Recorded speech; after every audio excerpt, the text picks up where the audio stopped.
Tell me why Australia? Why did you choose to come over here and complete the album and do all those things? Well, really what happened was we started our third album outside England because we'd done the last two in England, and we really felt a different environment would be good for the band overall with the album. Right. We started in Montserrat, which is in the West Indies, and we sort of recorded the majority of the album there.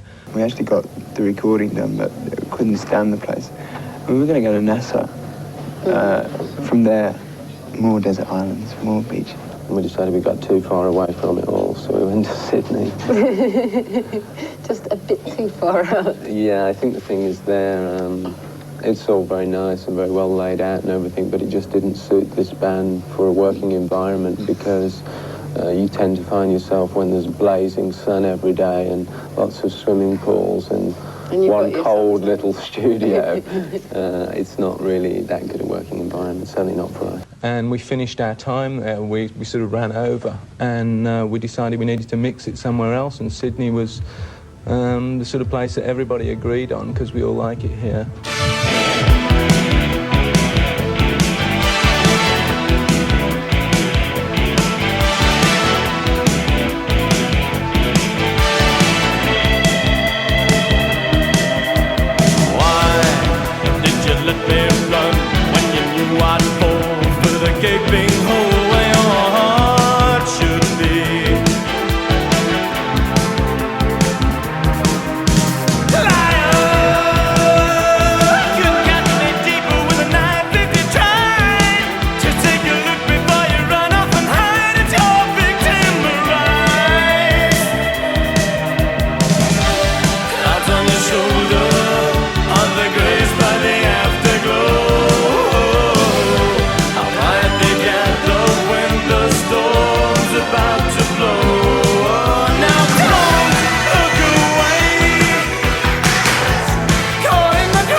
Blossoming fire on a stranger's smile.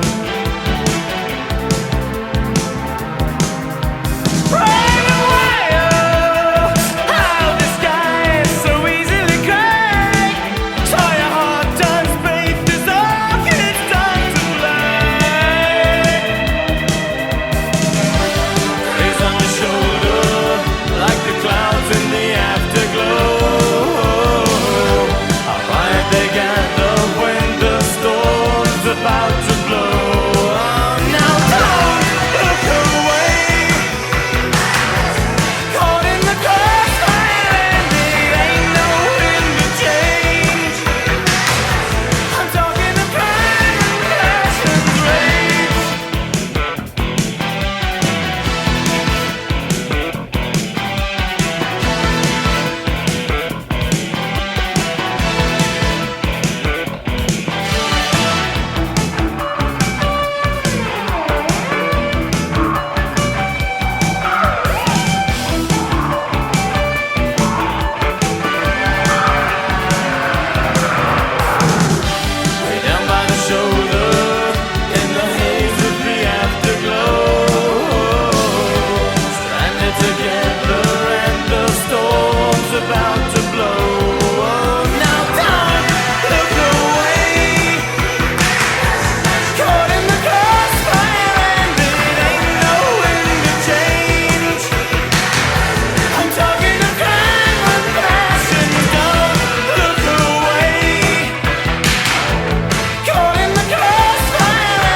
That was Visage and Duran Duran.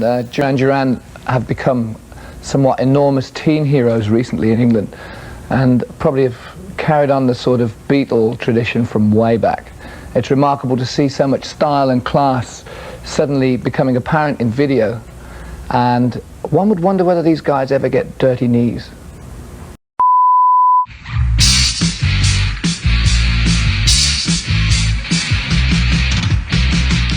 MTV is Music Television, the world's first video music channel in stereo. That was the Thompson Twins with Love on Your Side from their stateside album, Sidekicks. Now, talking of the Thompson Twins... Yes. They were produced by a guy called Alex Sadkin, in fact, and he's going to be working on the next Duran Duran album with us, and that should be ready around autumn time, I guess. I suppose so. Which reminds me, have you written any new songs yet? What do you see yourself doing in about 10 years? Celebrating our 32nd birthday, though. Probably I'll get hair transplants or something. No, actually, sorry. We probably might still be around if we can put up with each other for that long. I think we could put up with them. Oh, definitely. It's just these two here. I can't stand it.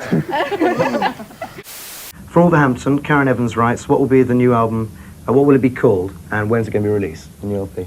Peter Powell's 20 greatest hits. Keep fit and dance. Well, we were going to call it Up My Street, but we changed that. We've got a working title, it's called The Union Snake. Yeah, and it's Probably probably around autumn. Good. Please, please tell me now. Please, please tell me now. Please, please tell me now. Please, please tell me now.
We are not the kind of band who've been put together by a management company and told, okay, you wear this, you look like this, you sing this song, you sing it in this kind of voice, we'll get a producer for you, you go into that studio, you've got a record deal with that company. And suddenly, maybe the record goes down, so the management think, okay, we'll finish with them. They drop us and we fall into obscurity. We're not that kind of band. We're our own motors. Our managers are part of the team. They work with us, but the driving force is in the five heads and the five hearts that beat in Duran Duran. I think when we write songs, we just go into a studio or a small room or whatever all together, and we sit down at our instruments, just play around with different chords. I mean, I've probably got 10 scraps of paper with things written on them and bits of cigarette boxes and everything. Simon's got a book full of lines and lyrics and words, and we just pull all our ideas together and start building things, and just whatever happens, happens. You can't go into a writing situation and say to yourself, right, today we're going to make a hit song. I mean, that would be so sort of contrived, and also it wouldn't sound like there was any emotion in it whatsoever. I mean, it'd just be flat, I think. Hey everybody, welcome to part 3 of my Duran Duran in the 80s album deep dive series. Today I'm talking about their third studio album, 7 and the Ragged Tiger. This was released on November 21st, 1983, and it was recorded between April and October of 1983, and unlike the first two albums, the recording sessions did not go smoothly. They started out working in a chateau in France for several weeks. They abandoned their producer from the first two albums, Colin Thurston, and went with Alex Sadkin, who had produced some recordings for the Thompson Twins, Ian Little, who had produced their March 1983 single, Is There Something I Should Know? And the band were also listed as co-producers as well. They started out in the south of France, and there was too much media, there was too much distraction in France. All the paparazzi, all the media had descended there. They also had to start from scratch writing new songs because they had exhausted all the material they had written for the first album and the Rio album. So recording ended up being songs that developed out of jam sessions. The band would just start a jam, and then if a song developed from that, they would start building it from the ground up. Unfortunately, the time in France was not that fruitful, so they abandoned France and they went to Montserrat, to George Martin's AIR studios.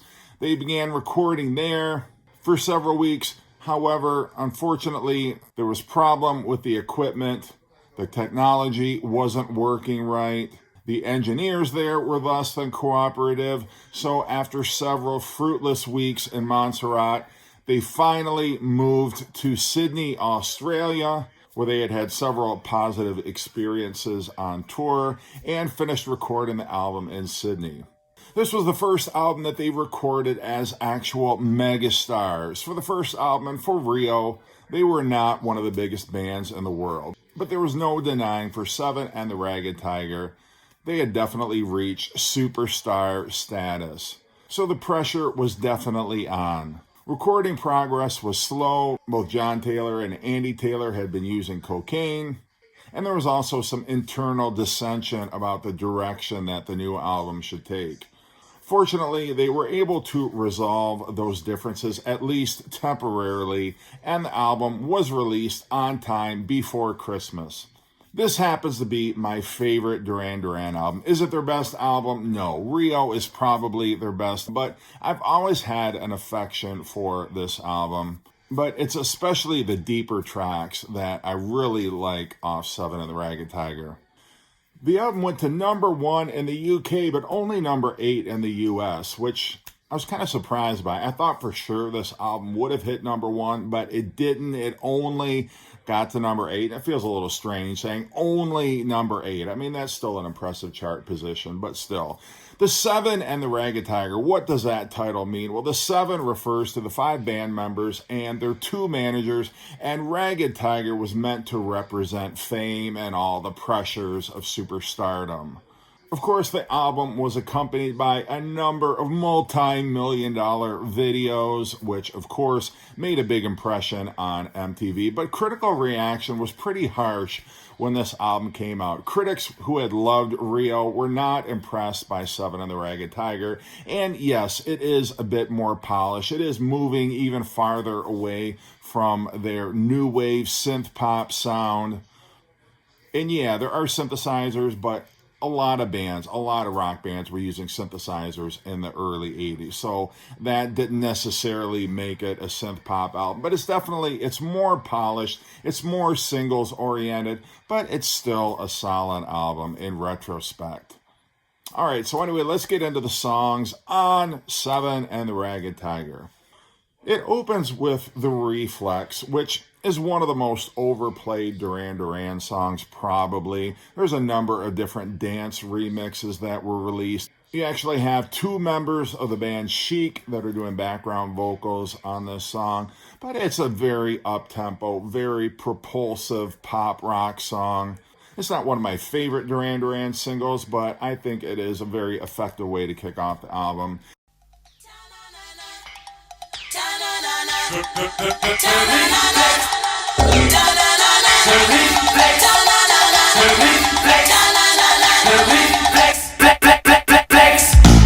We've gone too far this time, but I'm dancing on the Valentine.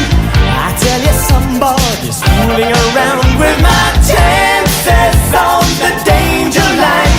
I'll cross that bridge when I find it. Another day to make my stand. Oh, high time is no time for deciding if I should find a helping hand.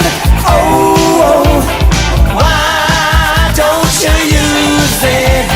Try not to bruise it. Buy time, don't lose it. Why don't you use it? Try not to bruise it. Buy time, don't lose it. The reflex is a lonely child who's waiting by the pole. The reflex is in charge of finding treasure in the dark. And watching over lucky clover, isn't that bizarre?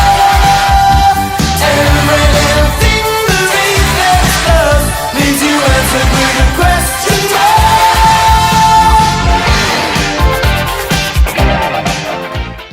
Then you have New Moon on Monday, a very well-crafted pop song, very moody, very Duran Duran-like. I mean, we've all heard this song 100 times, so I'm not going to sit here and comment on it, but one of the better tracks on this album.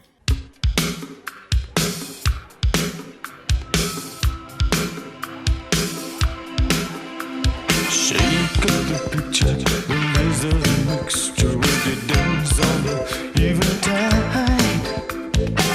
You got me coming with answers, all of which I deny.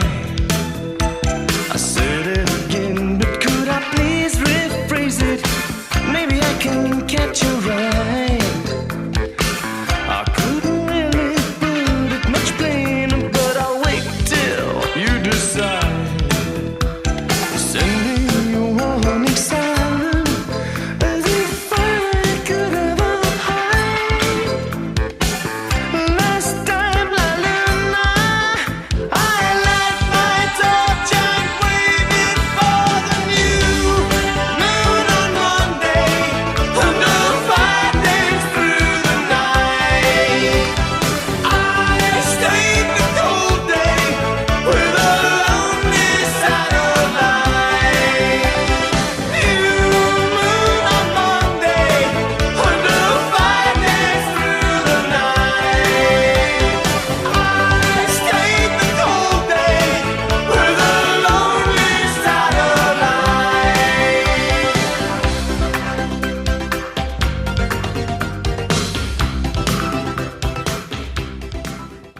I do really like the synth texture on this song, and a lot of these songs for that matter.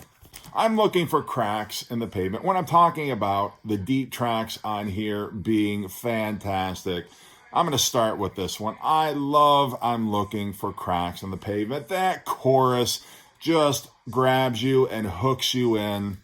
The lyrics are very mysterious. No idea what Simon Le Bon is singing about, but it doesn't matter. I love this song.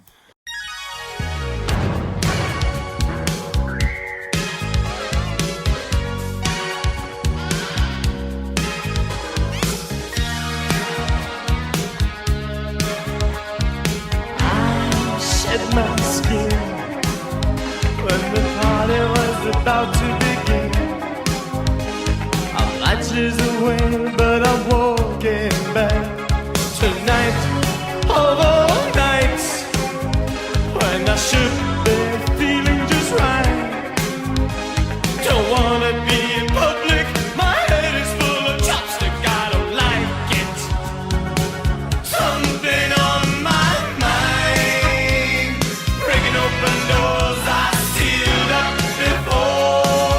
Something on my mind makes me run when I thought I'd run too far.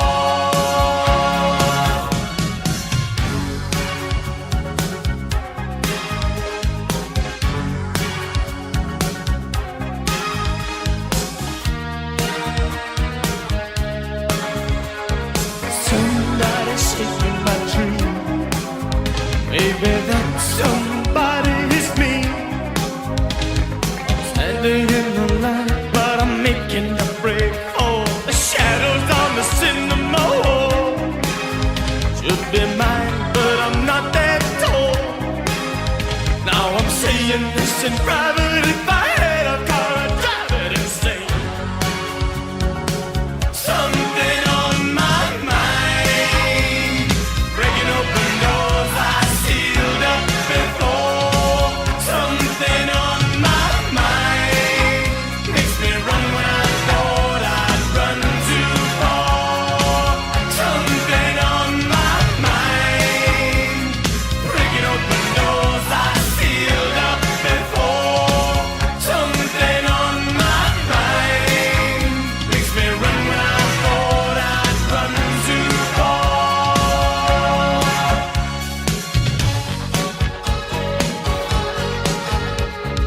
I'm looking for cracks in the pavement.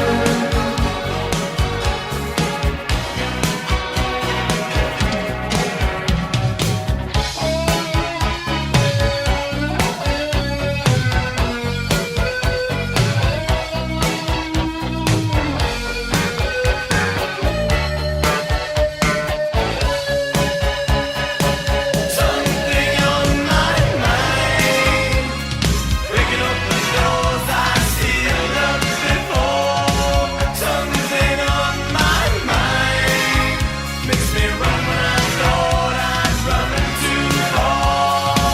Something on my mind, breaking open doors I sealed up before. Something on my mind makes me run when I thought I'd run too far. Something on my I Take the Dice is another great deep track. The chorus itself, it's like split into these three separate sections that just perfectly blend together. Such a unique chorus. One of my favorite choruses on this album. Listen to it again. All the different parts. They sound like they're almost from three different songs, but they work so well together. The verses are also very melodic, very catchy. I love this song.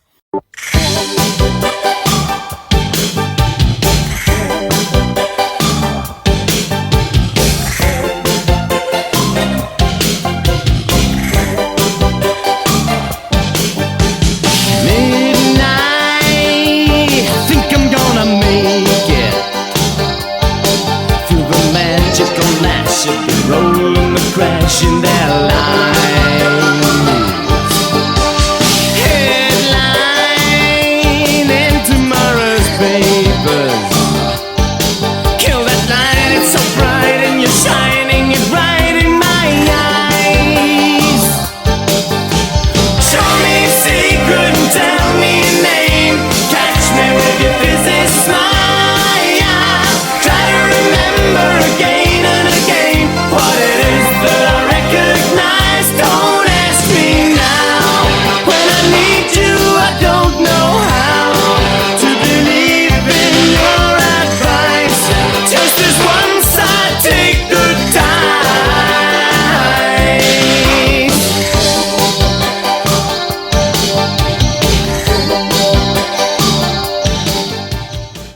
last track of Crime and Passion is the heaviest track on here, the darkest, the most cinematic, but I love it. Great synth work, great vocal from Simon Le Bon. The verses, the chorus are both instantly catchy and memorable. Great way to close out side one. Side two opens with Union of the Snake, which is a very exotic sounding song. You can't imagine a song like this actually being released as a single anywhere except 1983. Very exotic, but it's Duran. It's totally Duran Duran. From the synth, from the lyrics, from the vocals, every part of this just screams Duran Duran. And it feels like at this point they could do no wrong. They were just writing fantastic pop gems, and Union of the Snake is a great one.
Shadows on Your Side, again, another gem of a deep track. Again, the chorus is catchy. I love the verses.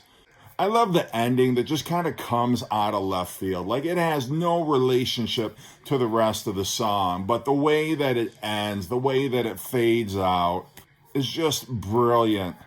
Shadows on Your Side could have easily been a single.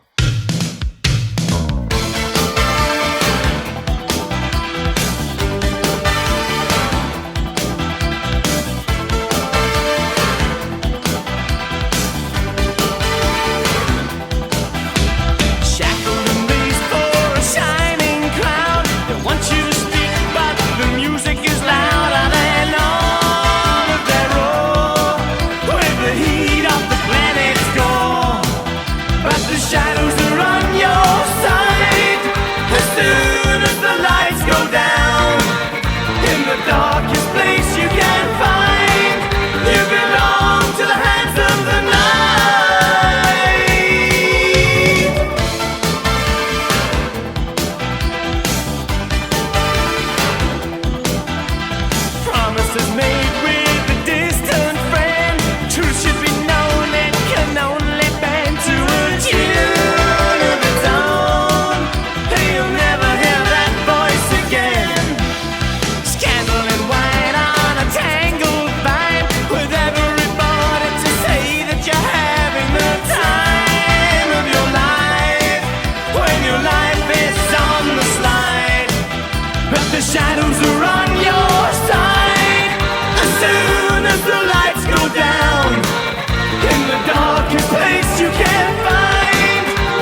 have the instrumental Tiger Tiger, which does not sound at all like a throwaway. Yeah, it was very hard. The songwriting process for this record was very laborious. The songs did not come easy, but an instrumental like Tiger Tiger, I gotta believe, is almost 90% gotta be Nick Rhodes, because of course he was a keyboardist. But like all good, interesting instrumentals, it goes to some very melodic and interesting places. Shimmering synthesizers. I love the deep bass of boom, boom, boom. I love that tone from John Taylor's bass. And you don't even miss any of the vocals. It works great as a very moody instrumental. I love Tiger Tiger. And then we close out, just like we did the Chauffeur on Rio, we get a very slow, brooding album closer with The Seventh Stranger. There was actually one of the songs that they had demoed, one of the songs they were working up was actually called Seven and the Ragged Tiger. They abandoned it, but sections of that were resurrected in this song, The Seventh Stranger. I can't imagine closing the album out any other way. Seventh Stranger for me is a top-notch song.